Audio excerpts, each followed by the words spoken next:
Hello guys, and welcome again to Blogging Issue. And today we're going to talk about how you fit generate traffic come your blog.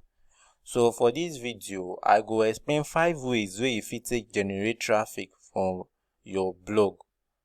How you fit take generate traffic to your blog. So now what we go discuss for this video. So even on the first time me they drop for my channel, I beg smash that subscribe button now. If you subscribe now, you're not going to miss any obonge information I'm going to drop every week. So if you subscribe, you are definitely welcome to this channel. So as I talk for this tutorial, we're going to discuss how you fit get traffic. How you fit get traffic to your blog. One of the important things about blogging is say you need to make money online. That's why many people they blog. Forget there are so many people in talk say they blog because say they like them as a passion. Well, bad, bad, but when they talk about paying the bills, man, you need to be serious. That shit is real. You need to pay bills.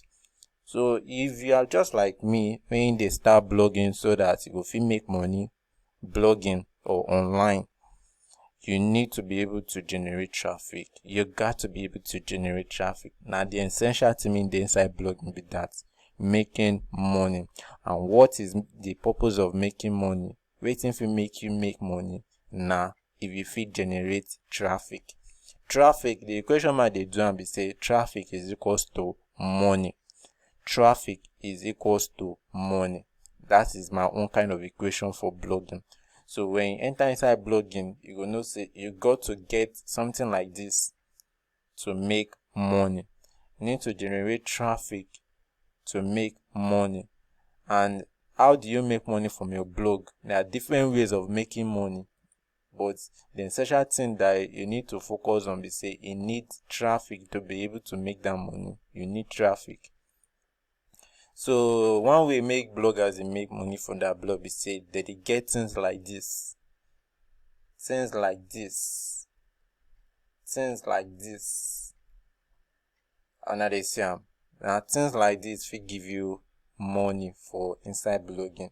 That is just one way. What I mean by this and this. Now ads. Wow, that is one of the easiest way of making money. Through ads. You become publishers for different kind of ad, for AdSense, for MG, for Media.net, for Mediavine, Ezoic, Propeller, as many of them as possible that you can use that are able to give you that approval. You are free to use them. They're very, very free. Use them. Take monetize your blog. But the important thing mean the inside all of them is say you need traffic for you to make money for inside blogging. And today I'm going to show you 5 ways where you fit generate traffic. And all this method I'm going to talk about now free method. Now free method. None of this method I will discuss today be paid method. But the only thing is say you need to sabi do by yourself for them to be free. You got to sabi to take do by your own self. But if you know sabi fine. If you come to me, I will teach you how you fit take do any of these 5 methods to take generate traffic to your blog. I will teach you all of these 5 things for just a token amount. You must to pay because blogging is not free. I have mentorship class on blogging, so if you reach out to me for WhatsApp, I will drop my WhatsApp number for inside the description. So if you just chat me off for WhatsApp, say okay, I want to learn to generate traffic inside blogging, and I will teach you. So these 5 points we go discuss for inside this video be say it go help you to generate traffic. Now the enjoyment be that at the end, if you learn all of these 5 points, you go generate traffic to your blog. The first one be saying SEO, search engine optimization. This search engine optimization be the one me go give you edge for inside Google. Maybe say if person search a particular phrase, a particular keyword, a particular sentence, your own blog too go show for Google. If in our countries where they use Google, your own blog will show. If na countries make dey use binge, your own blog go show. If na country wey dey use Yahoo, your own blog too go dey among the option. Or if na index, e go also dey there. So this SEO na one of the best ways, the easiest way of getting traffic to your blog. Na one of the easiest way make person fit take get traffic come their blog. And be the easiest way. So this SEO get so many things, so many technical parts may you need to know how to optimize your content. We get off-page SEO, we get on-page SEO. So that on-page SEO bit say you need to do one or two things to arrange your blog post, so that the blog post go feel rank for inside Google. And you need to use what they call keyword. That keyword means say now the things, the English make people they write, or the language or the pattern of search make people they write for inside Google, or for inside any of all these search engine. Mean they, because all of this one mean they be search engine. All of them from beginning to end, they be all search engine.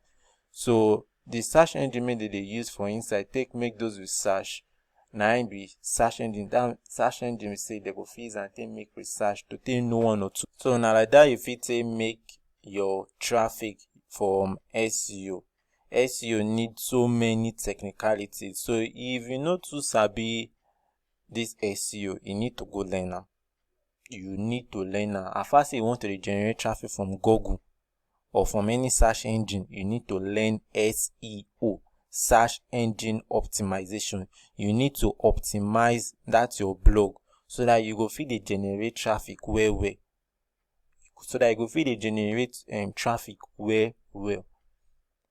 So if you be like me, make no really get time for traffic, mean they come from SEO purpose. Well, people like me, I depend for this Facebook traffic generation.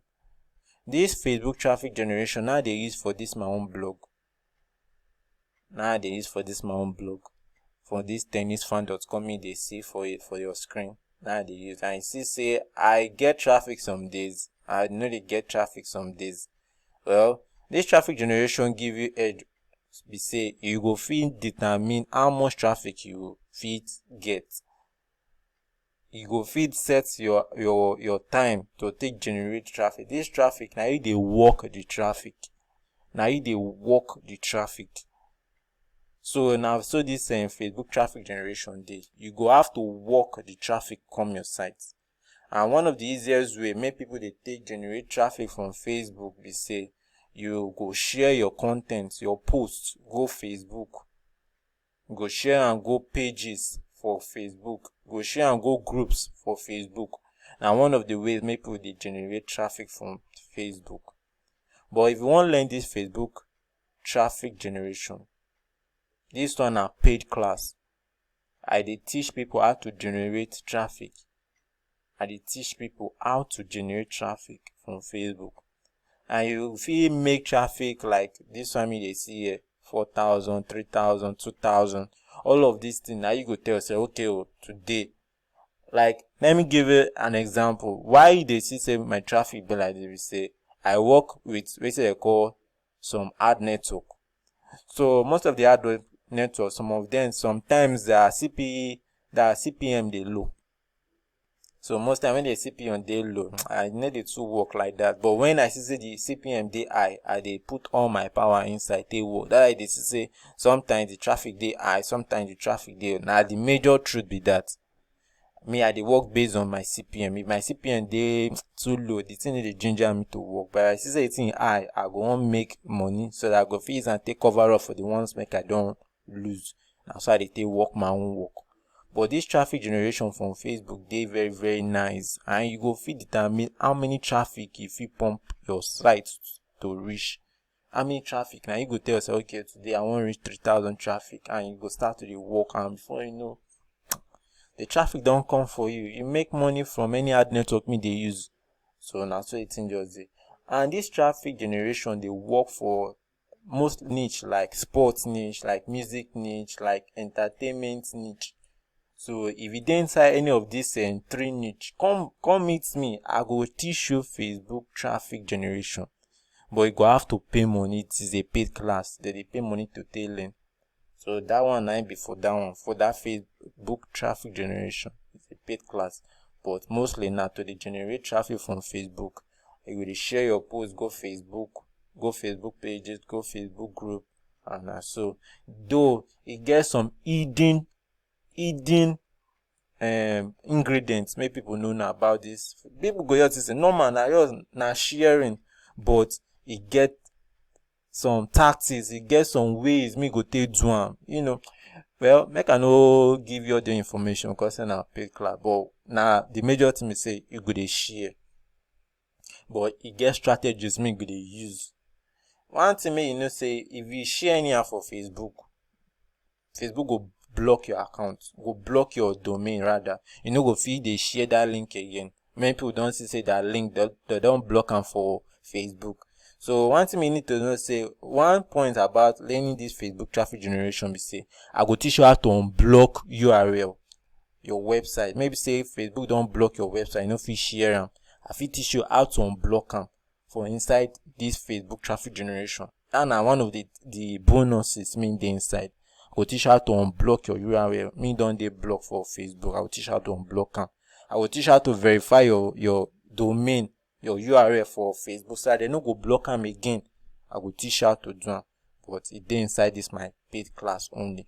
And for this 3 niche, especially now I fit teach you how to generate traffic. So the third way me fit generate traffic now from news feed. Many of us don't hear about this Google News. This Google News give you help. Say people go fit get your information. If you dey inside any of these 3 niche, now based on trends, wetin dey occur, wetin dey hot, wetin dey sub, now you go dey focus on. Now wetin this Google News go help you do, so that when you just publish new content, you go dey in front of people sharp. You go dey in front of people like a news headline. Now so you think go just dey, you think go pop for their phone like this. Anybody they use Google News app for their phone, or people they use Chrome browser for their phone, the news go just pop up like that. Many people know about this Opera News. This Opera News, Google News, or Yahoo News, many of them are almost the same thing. They will give people that edge. We say they go pump the message, can't give them say new information don't burst or can't learn.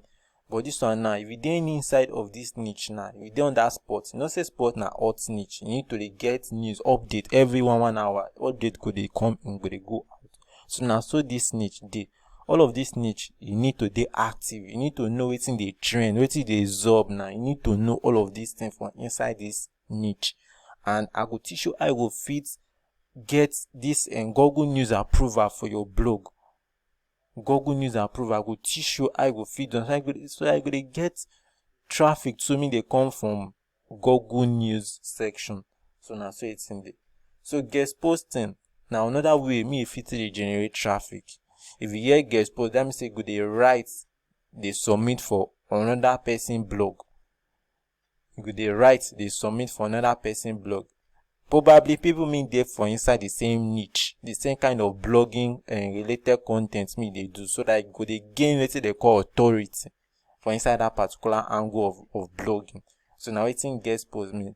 If you just make research for one topic now, and you see the topic makes sense, you write maybe like 2,000 words, and then you submit and go big blogs like maybe Linda AKG, or say phobe.com, or say bbc.co.uk, or whatever blog that you think you go just submit, and that is guest posting. Go write professional writing for other blogs to publish your content. So now it's in guest posting. So if you do them for as many sites as you, and you go gain traffic like that.